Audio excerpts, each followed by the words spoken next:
तो वैसे वैसे गाड़ी का वेट बढ़ता रहेगा ग्रेजुअली, तब तो भाई फिर वो रफ्तार कायदे की पकड़ेगा। चेन आप देखो घर पे भी मेंटेन कर सकते हो बहुत आराम से। तो सिटी राइड में तो उतना ज़्यादा माइलेज नहीं देगी बाइक, और वॉबलिंग का इशू जो था मेन, वो तो खैर कम हुआ ही है, देखो जो बात है।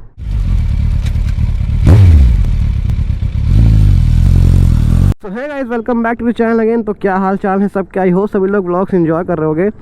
सिलसिले में आगे बढ़ते हैं तो देख सकते हो अपने पास आज एक बहुत ही बेहतरीन मशीन खड़ी है रॉयल एनफील्ड की, या फिर कह सकते हो a bike with no haters at all, क्योंकि मुझे नहीं लगता कि ऐसा कोई भी होगा जिसको ये गाड़ी नहीं पसंद होगी, पर्टिकुलरली इंडिया में। कहीं ना कहीं सभी की गाड़ी फेवरेट है, the classic 350 from the royal Enfield.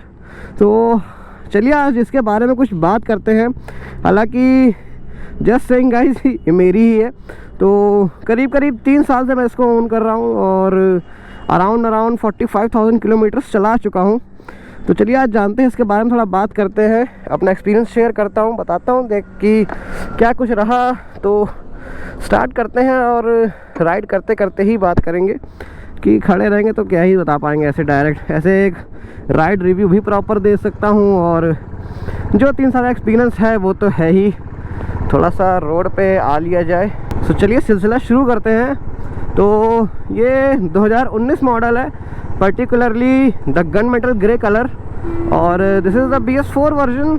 अगर मैं इसके डायरेक्ट बेसिक स्पेक्स की बात करूँ तो सभी जानते हो 350 सीसी का इंजन मिलेगा, लोहा लाट इंजन मिलेगा। एज सच गाड़ी में कहीं प्लास्टिक उतना देखने को मिलेगा नहीं, ना फाइबर देखने को मिलेगा, कंप्लीट एक लोहा लाट गाड़ी देखने को मिलेगी। और वहीं अगर बात की जाए इसकी पावर की, तो अराउंड 20.2 bhp की पावर मिलेगी। पावर देखो इंजन की सीसी के हिसाब से थोड़ी सी कम है, लेकिन अगर बात करें अपन टॉर्क की तो भरपूर 27 Nm का टॉर्क मिलेगा, जो कि एक अच्छी खासी स्पीड पकड़ने को देता है बाइक को। ये सभी जानते हैं भाई, बुलेट ऐसी गाड़ी है, या बुलेट का इंजन ऐसा होता है कि एक बार अगर इंजन गर्म होगा तब तो भाई फिर वो रफ्तार कायदे की पकड़ेगा। वहीं अगर मैं बात करूं टंकी की, तो भाई ये अच्छी खासी 13 लीटर की टंकी मिलेगी। हालांकि जैसा कि मैंने बताया एक लोहा लाट गाड़ी है, तो ऐसा फाइबर कोई बॉडी में देखने को मिलेगा नहीं। और उसी में वेट की बात करें तो अराउंड 195 kg गाड़ी का जो क्लॉक्ड वेट है बाइक कंपनी, वो 195 kg मिलेगा। हालांकि जब आप लेग गार्ड लगाओगे या एक्स्ट्रा एसेसरीज लगाओगे तो वैसे वैसे गाड़ी का वेट बढ़ता रहेगा ग्रेजुअली, लेकिन जो स्टॉक गाड़ी मिलेगी आपको वो 195 kg की मिलेगी। बात करें अगर BS6 वर्जन की, तो वो थोड़ा सा इससे अपडेटेड है। यहाँ आपको थोड़ा सा LED सेटअप देखने को मिलेगा, एक जैसे इसमें फ्यूल गेज इंडिकेटर मिसिंग है, यहाँ पे AMP मीटर मिलता है, उसमें क्या है एक फ्यूल गेज इंडिकेटर भी आपको देखने को मिलेगा। लेकिन अगर पर्टिकुलरली इस मॉडल की बात करें तो थोड़ी सी रॉ पावर मिलेगी। क्लासिक सेगमेंट की बात करूँ मैं तो थोड़ी सी रॉ पावर मिलेगी। और जो BS6 वर्जन लॉन्च हुआ है उसमें क्या है, मतलब थोड़ा सा इंजन रिफाइंड है, और उसकी आवाज़ जो है वो थोड़ी सी मतलब कह सकते हो जो डाई हार्ड एनफील्ड लवर्स हैं उसको थोड़ा सा डिसअपॉइंट किया है रॉयल एनफील्ड ने, क्योंकि जो एक सिग्नेचर साउंड थी क्लासिक की वो देखने को उसमें नहीं मिलती है, सुनने की नहीं मिलती है। और उसमें थोड़ा सा ऐसे आफ्टर मार्केट एग्जॉस्ट के सभी लोग फ़ैन हैं। हालांकि मैंने भी लगाया था इसमें, मैंने डॉल्फिन लगाया था पहले, तो कुछ दिन तो चलाया, लेकिन कुछ टाइम बाद वो भड़बड़ वाली जो आवाज़ थी वो थोड़ा सा कानों को इरिटेट करने लगी। और थोड़ा सा जानते ही हम इंडिया में रहते हैं जहाँ बाकी चीज़ें लीगल हो जाएंगी, लेकिन अगर आप एग्जॉस्ट चेंज करोगे तो वो इलीगल है। If you know you know. तो मैंने फिर डॉल्फिन हटा के इसमें वापस से स्टॉक एग्जॉस्ट डाल दिया। हालांकि अभी गाड़ी बढ़िया परफॉर्म कर रही है, ऐसा नहीं है। और जो साउंड मेन होती है इंजन की, वो तो भाई सिग्नेचर है ही, वो तो फेवरेट रहेगी। एक फिर 5 गियर का सेटअप मिलेगा अभी, ऐसा जिसमें कोई 6 गियर देखने को नहीं मिलेगा, लेकिन वही नॉर्मल वाला गियर सिस्टम मिलेगा, एक आगे बाकी पीछे। तो ये है कि थोड़ा गियर याद में रखने को परेशानी नहीं होगी। तो भाई अगर इतनी बड़ी 13 लीटर की टंकी मिल रही है तो सवाल उठता है कि भैया माइलेज क्या देती है। तो अगर मैं माइलेज की बात करूं तो कंपनी जो माइलेज क्लेम करती है वो 32 का माइलेज क्लेम करती है, लेकिन अगर सिटी राइड्स में मैं बात करूं तो अराउंड करीब 26-27 हार्डली गया तो 28, इससे ज़्यादा का माइलेज आपको देखने को नहीं मिलेगा। क्योंकि सिटी राइड्स में क्या है भाई, बार बार रुक रहे हो, क्लच ले रहे हो, ब्रेक रहे हो, गियर चेंज कर रहे हो, रेस दे रहे हो, तो उसमें क्या है माइलेज मेंटेन नहीं हो पाता है और माइलेज ग्रेजुअली नीचे आता है। तो सिटी राइड में तो उतना ज़्यादा माइलेज नहीं देगी बाइक। लेकिन अगर मैं लॉन्ग रूट डिस्टेंस की बात करूँ, अगर आप लंबा कहीं राइड पे निकल रहे हो, तो जो कंपनी क्लेम करती है उतना तो बहुत आराम से मिल जाता है। मतलब 30-31-32 का माइलेज बहुत आराम से मिल जाता है और कई बार तो क्या होता है उससे ज़्यादा मिल जाता है। क्योंकि भाई जब मेरी अपाची में क्लेम्ड माइलेज 33 है, मैं 37 क्या 40-41 तक मैंने अपाची से माइलेज निकाला है टूर पे। अभी लास्ट जब अपन टूर पे निकले थे तो अपाची से करीब मैंने 41 का माइलेज निकाला था। ब्लॉग भी पड़ा हुआ है, देख सकते हो मेरे चैनल पे। अपाची गॉन मैड, पता नहीं क्या ही हो गया था गाड़ी को। तो भाई जब एक बीइंग अ स्पोर्ट्स बाइक वो गाड़ी इतना माइलेज दे सकती है, तो भाई ये तो खैर टूर लेजेंडरी है। तो माइलेज की अगर मैं कंप्लीट बात करूं तो सिटी में आपको वही 26-27 का माइलेज देखने को मिलेगा। राइड्स पे आपकी राइडिंग स्टाइल पे डिपेंड करेगा, आप कैसे राइड करते हो या किस तरीके से गाड़ी चला रहे हो, और मेंटेनेंस रिकॉर्ड पे भी काफ़ी चीज़ें डिपेंड करेंगे। अगर आप राइड पे जा रहे हो तो कितना माइलेज आपको मिल रहा है। इन जनरल आपको 30-31 का माइलेज आराम से देखने को मिलेगा। तो जैसा कि मैंने अभी बोला कि गाड़ी के आपके मेंटेनेंस हिस्ट्री पे डिपेंड करेगा। तो कहने का मतलब ये था कि जैसे आप लंबा निकले हो, ठीक है, तो गाड़ी तो मेंटेन्ड आप लेके ही जाओगे, कोशिश करोगे कि गाड़ी में ऐसा कोई इशू हो ना, और हो भी तो रिजॉल्व रहे वो, मतलब ज़्यादा दिक्कत ना दे गाड़ी। तो यही है कि मेंटेनेंस पे अगर आए तो जैसे कि लोग कहते हैं भैया बुलेट तो बहुत ज़्यादा मेंटेनेंस मांगती है, बहुत ज़्यादा खर्चे कराती है, इतना खर्चा हो जाता है मेंटेनेंस में। तो भाई एज सच मतलब ऐसी बात नहीं है, इतना ज़्यादा मेंटेनेंस कॉस्ट इसकी नहीं है। जो रियल फैक्ट है, इतनी ज़्यादा मेंटेनेंस कॉस्ट इसकी नहीं है। ये सिर्फ एक मिथ है और एक हवा उड़ाई गई है। अच्छे से रखो गाड़ी, इतना मेंटेनेंस नहीं खाएगी। अगर मैं पर मंथ की बात करूं तो आप खुद भी इसको मेंटेन कर सकते हो, बहुत ज़्यादा नहीं है। सिर्फ क्या करना क्या है, टाइम टू टाइम इसकी सर्विसिंग कराओ। जितने डिज़ायर्ड किलोमीटर्स पे सर्विस लिखी हुई है उस टाइम पे इसकी सर्विस कराओ।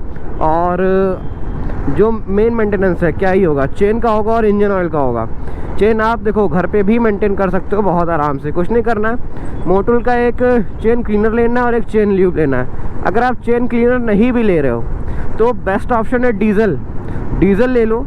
और कई लोग क्या होता है डीजल को इंजन ऑयल में मिक्स करते हैं, उससे चेन साफ़ करते हैं। हालांकि मैं प्रेफर करता हूँ कि एक सिर्फ डीजल ले लो और डीजल से आप डबल स्टैंड पे लगाओ, बाइक स्टार्ट करो और पूरी चेन साफ़ कर दो। हाँ बस ये है कि थोड़ा सेफ्टी रखना, क्योंकि बाइक चल रही होगी तो एकदम से क्या है, अगर चेन पॉकेट में हाथ आ गया तो भाई उंगलियों का कटना तय है। तो मैं प्रेफर ये करूँगा कि प्रिकॉशंस के साथ ही हमेशा जब भी चेन क्लीन करना तो अच्छे से ही करना। तो चेन क्लीन की अगर बात उठी है तो एक चीज़ और मैं सजेस्ट करना चाहूँगा, जब आप चेन क्लीन कर रहे हो तो उसको तुरंत ल्यूब मत करो, पहले चेन को क्लीन करो अच्छे से। उसके बाद एक सूखे कपड़े से चेन को पोंछो और फिर उस चेन को सूखने दो, अच्छे से सूखने दो। जब चेन एकदम सूख जाए तब चेन ल्यूब करो, क्योंकि ऐसे क्या होगा ना कि देखो चेन स्प्रे आपने मारा है, क्लीनर मारा है, ठीक है, तो जब चेन गीली होगी तो उस टाइम ल्यूब करने का फ़ायदा इसलिए नहीं होगा क्योंकि वो सारा जो स्लज होगा या फिर जो भी कुछ चेन पे होगा वो सारा निकल के नीचे गिर रहा होगा। ऐसे क्या होगा कि जब चेन सूख चुकी होगी उसके बाद जब चेन ल्यूब करोगे ना तो चेन पूरा सूखेगी। तो बाकायदा चेन में ल्यूब करो और स्प्रॉकेट में भी ल्यूब करो। मैं अपना पर्सनली बता रहा हूँ, मैं ऐसे ही गाड़ी अगर मेंटेनेंस की बात करें तो ऐसे ही रखता हूँ, चेन ऐसे ही ल्यूब करता हूँ। और भाई धुलवाते तो रहना चाहिए गाड़ी, देखो गाड़ी हमेशा चमकती रहनी चाहिए, धुलवा के रखो। सो गाइज़ ये तो कुछ बात हुई गाड़ी के जनरल मेंटेनेंस की। मतलब ऐसा ज़्यादा कोई बहुत ज़्यादा मेंटेनेंस नहीं है, खर्चीली गाड़ी नहीं है ज़्यादा, बस अच्छे से रखो गाड़ी को, प्यार से रखो। देखो गाड़ी को प्यार करोगे गाड़ी तुम्हें प्यार करेगी, जो बात है। तो कुछ नहीं मेंटेनेंस की बात हुई। वहीं अगर आगे बढ़ते हैं, टायर्स की अगर मैं बात करूँ तो अगर पर्सनली मैं सजेस्ट करना चाहूँ तो मैं MRF के टायर सजेस्ट करूँगा फॉर दिस पर्टिकुलर बाइक, क्योंकि जो एक्सपीरियंस मुझे MRF में मिला वो मतलब कह सकते हो मुझे किसी भी कंपनी में नहीं मिला है फ़िलहाल। क्लासिक 350 की बात करूँ, क्योंकि मैंने इसमें C8 भी लगाया, अपोलो भी लगाया और MRF भी लगाया, लेकिन जो सबसे अच्छा मेरा एक्सपीरियंस रहा वो MRF का ही रहा। चाहे ग्रिपिंग के मामले में रह लो, चाहे हैंडलिंग के मामले में कह लो, या परफॉर्मेंस के मामले में कह लो। मैंने ये भी नोटिस किया कि जब MRF का टायर लगा था तो गाड़ी के माइलेज में भी इम्प्रूवमेंट, अच्छी खासी इम्प्रूवमेंट आई थी। तो मैं यही सजेस्ट करूँगा कि अगर आप डाल रहे हो तो MRF के ही टायर्स इसमें डालो। हालांकि थोड़ा सा एक वो वॉबलिंग का इशू कह सकते हो, जो जनरली अगर पर्टिकुलर रॉयल एनफील्ड में बात करें तो हाँ, कॉन्टिनेंटल GT में देखने को मिलता है। वो 90-100 के बाद वो गाड़ी थोड़ा सा वॉबल करती है, अच्छी खासी वॉबल करती है। मैं रिसेंट में जो GT का रिव्यू भी डाला है, तो एराज भाई की जो GT थी, उन्होंने भी ये चीज़ मुझे बताई कि गाड़ी में एक वॉबलिंग का इशू बहुत ज़्यादा है। तो मैं यही कहूँगा कि इसमें भी मतलब ठीक ठाक वॉबल का इशू है।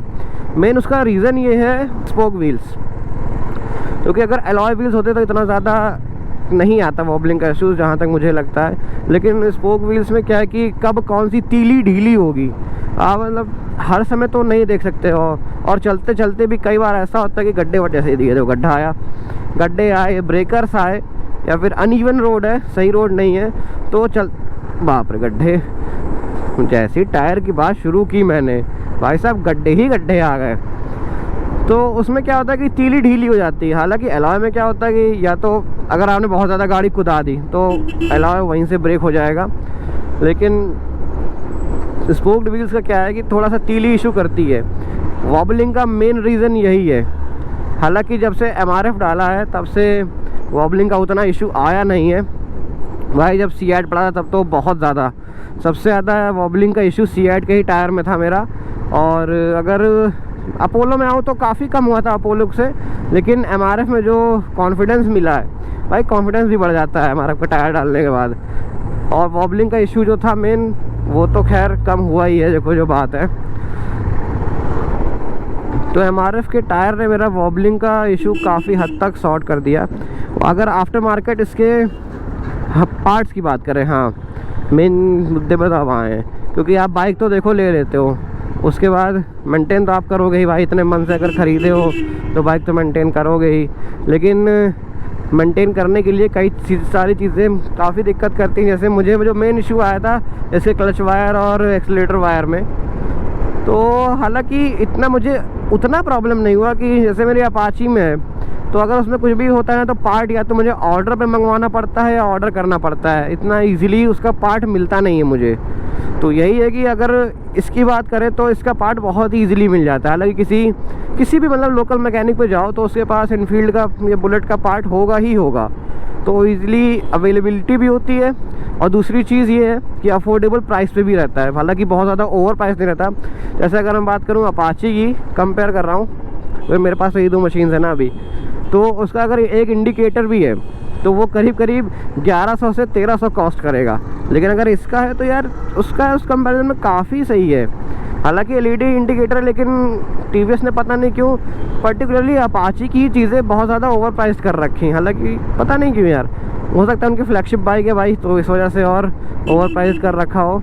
TVS थोड़ा सीखना चाहिए रॉयल एनफील्ड से भाई। इसकी चीज़ें बहुत ईजिली, एक तो बहुत ईजिली मिल जाएंगी, ऊपर से कम दाम में उचित रेट पर। तो पर्सनली मुझे ये गाड़ी काफ़ी पसंद है, तभी तो ली थी, इसीलिए तो ली थी, पसंद थी। और वैसे भी जो लोग मतलब राइड्स करते हैं या लंबी राइड पे जाते हैं, टूर करते हैं, उनको भी काफ़ी पसंद होती है लोगों की।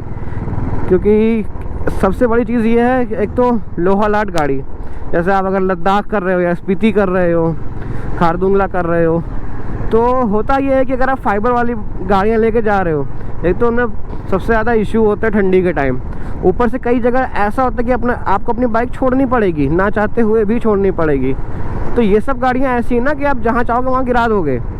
और दूसरी चीज़ ये, इनकी पेलोड कैपेसिटी बहुत ज़्यादा है। आप स्पोर्ट्स बाइक पे ज़्यादा सामान नहीं ला सकते, इन पे तो न जाने क्या क्या लाद दो भाई। अगर आप 1 महीने का टूर कर रहे हो बाइक पे, तो आप पूरा सामान एक बाइक पे लेकर चल सकते हो बहुत आराम से।